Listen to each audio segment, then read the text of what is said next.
Ladies and gentlemen, something extraordinary, remarkable is going to be happening this weekend. And we had to bring on a special guest, good buddy of mine, friend of the podcast, Mike, to the show. Mike, how are you? Doing great, Kirby. How you doing? I'm doing all right, sir. Thanks for coming on. Thanks for February, having me. yep, February 23rd of 21. It was a day where, in my opinion, I thought another great was going to leave our earth, and that is Tiger Woods. And we are coming up to the holidays, December 17th and 18th. Tiger Woods, he made what to believe to be a semi full recovery. I'm not sure how fully recovered he is, but I mean, he's swinging a golf club. He is up, walking, and he is playing in his first event with his son. And from that crash on February 23rd, I mean, first and foremost, Mike, big Tiger fan you are. What were your thoughts on February 23rd when you found out he was in a crash? Man, I was devastated. So we were doing our spring practice, or it wasn't. Yeah, it was spring practice because we had the season going on, and we just got out of practice. And my buddy told me it was like Tiger got in a serious car accident, and I thought he was joking to me. And he told me that during practice, and I just thought he was joking. So like, and then I had another guy tell me, and another guy, and then it kind of rattled me the rest of practice. And then I looked for myself on my phone after practice, and I saw the news, and I was shocked. What immediately came to my mind was the Kobe Bryant situation. Absolutely. I was expecting the worst, hoping for the best. After seeing the car, I was just thankful that he was alive, and hope he could have a normal life again. But I mean, was shooken up, man, being a huge Tiger fan. I mean, yeah, going back to this accident, seems like that's all the news was running about Tiger Woods' car accident 2, 3 weeks after the fact. Then it's Yeah, like he goes silent. You don't hear a single thing about the update on Tiger Woods. You don't hear from him on social media, yeah, anything like that. Then it seems like coming up to this point, he's back. He's being interviewed. He just suddenly yeah. reappears.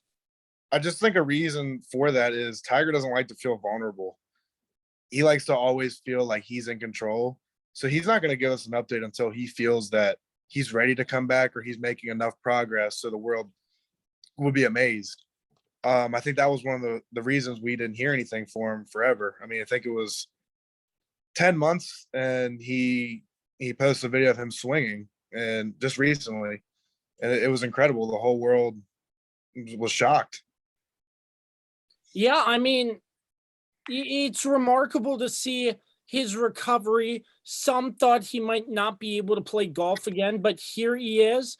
Yeah, He announced that he's going to be in this tournament starting Friday with the AMs, and then the tournament on yeah. Friday, Saturday. Friday he's playing a pro am. Yeah, pro am. So yeah, tell us a little bit about the tournament he's in, Mike. What's that going to be like? All right. Well, first of all, I do want to say when he got in the car wreck, I had no doubt that he was going to play golf again. I knew the resiliency of that man. He is going to. I knew he was going to play again. Everyone doubted, but I knew he was. You don't doubt the GOAT. But the tournament that they're playing in is called the PNC Championship. They're playing in Florida.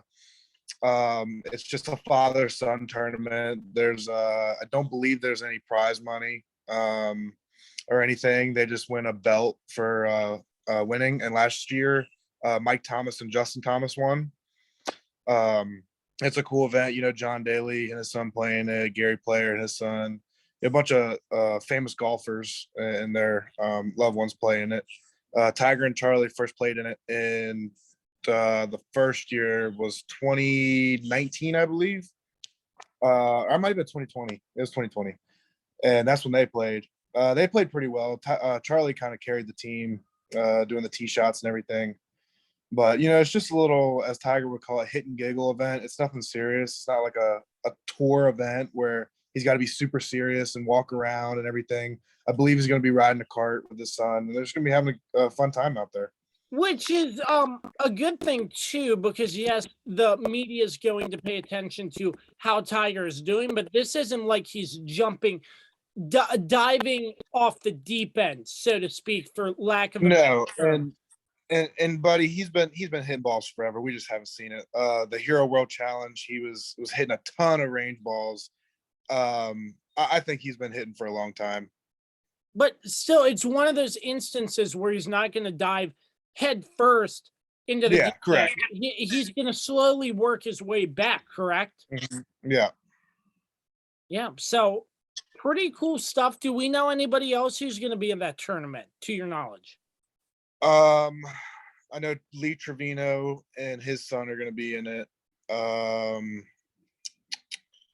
think Sir Nick Faldo, the guy who announces with Jim Nance for the Masters, he's going to be in it. Like I said, John Daly and his son, Justin Thomas, Mike Thomas. I think it's going to be about 16 or 15 guys. It should be a good time. And Tiger moves the needle in golf, man. It's so crazy. They were going to do delayed coverage on Saturday, right? But instead, now that they realize that Tiger committed, they're doing all live coverage. So Crazy. they just the whole world will be watching. It's going to be an incredible moment. And it's a beautiful thing, because 10 months ago we didn't know if he was going to play again. So if Tiger comes out victorious, how much stock is the media going to put on this for Tiger? The media is going to go crazy, but they're going to talk about his son Charlie, because like I said, it's a father-son event, so they're playing as a team. But like I said, it's not a serious event. It's like what Tiger would call a hit and giggle. But the media is going to go crazy. They're going to talk about when he's going to come next, his next event. And I've seen some speculation on Twitter about Riviera, which is in February. But I just don't see that as a possibility, because he still has a little limp when he walks.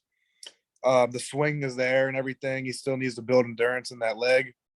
I believe the first time we're going to see him is April 12th at the Masters. Oh man, that's going to be very, very interesting. Speaking of Tiger's son, sort of following in his footsteps, I mean, it's still early, but could you see him doing big things in golf in the future? Oh, absolutely. I see him being on tour for sure. I believe he's 13 or 12 or 13 now. He's still very young, but he's winning these junior tournaments that he's playing in. Tiger said that he, in an interview, that he broke 80 on Medalist, which is Tiger's home course.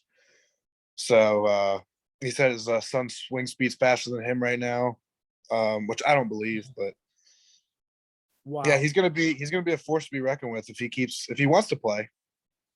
From February 23rd until now, we had no clue if Tiger was going to play. He announces that he's going to be in a tournament this weekend.